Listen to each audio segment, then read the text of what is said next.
তামিম ইকবাল খান বাংলাদেশ ক্রিকেটের সেরা ওপেনার। তার ক্রিকেটে ফেরা নিয়ে আবারও একটা গুঞ্জন শোনা যাচ্ছে, একটা সম্ভাবনা দেখা দিয়েছে তার ক্রিকেটে ফেরার।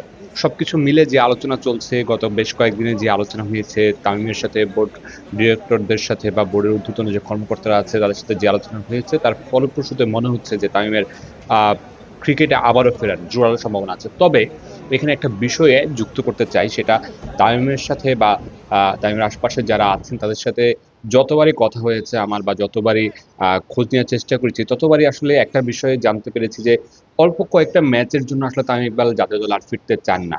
শুধু যদি চ্যাম্পিয়ন্স ট্রফি হয় বা শুধু যদি দুই একটা সিরিজ হয়, সেই জন্য আসলে তামিম ইকবাল ফিরতে চান না। তিনি যদি ফিরেন তাহলে অন্তত একটা লম্বা সময়, ১ বছর ২ বছর হতে পারে, সেটা একটা ভালো কামব্যাক হবে, সেটা কামব্যাক করার জন্য ফিরতে চান।